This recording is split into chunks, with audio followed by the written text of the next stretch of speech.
Hi friends, నేను miss వచ్చాను. ఈరోజు నేను కంకెలు మొక్కజొన్నలు స్వీట్ కార్న్ అంటాం కదండి, వాటితోటి నేను ఇలాగా చూసారా కంకెలు ఒలిచేసుకొని ఇలాగా పచ్చిమిరపకాయలు టేస్ట్ తగ్గ కారం వేసుకొని పచ్చిమిరపకాయలు వేసుకొని అందులోనే ఒక కంకి అంటే ఒక పొత్తు తీసుకున్నానండి. అందులోనే కొద్దిగా బీట్రూట్ కూడా కోరేసి వేసుకున్నాను. అందులో ఉల్లికాడ ముక్కలండి, ఇవి ఉల్లికాడలు అమ్ముతారు కదా, ఉల్లికాడ ముక్కలు, ఎల్లుల్లిపాయలు, అల్లం ఇలా చిన్న ముక్కలాగా వేసుకొని అన్నీ ఒక మిక్సీ జార్లో వేసుకొని అన్నీ వేసుకొని ఒక్కసారి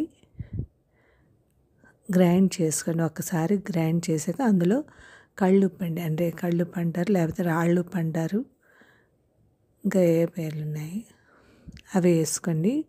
దీనికి టేస్ట్ సాల్ట్ కన్నా కళ్ళుప్పు వేసుకుంటే చాలా బాగుంటుందండి. అలాగే ఇందులోకి ఉల్లికాడ ముక్కలు, ఉల్లిపాయ ముక్కలు, కొద్దిగా శనగపిండి వేసుకోండి. 2 స్పూన్లు శనగపిండి వేసుకొని గట్టిగా మనం ఉండలా చేసుకొని చూసారా ఇలా చేసుకొని బీట్రూట్ అది ఉన్న వల్ల మనకి టేస్ట్ కూడా చాలా బాగుంటుందండి. స్వీట్ కార్న్ కాబట్టి స్వీట్గా ఉంటుంది, బీట్రూట్ కూడా కొద్దిగా స్వీట్గా ఉంటుంది, కానీ టేస్ట్గా ఉంటుంది. కారం అది వేసాం కాబట్టి మనం టేస్ట్ దగ్గర కారం కూడా వేసుకోండి. ఇలా ఉండలా చేసుకొని ఇలా మజ్జిగ నొక్కుకొని గారెలాగా వేసుకోండి. అదే వడల్లాగా మేము గారెలు అంటామండి.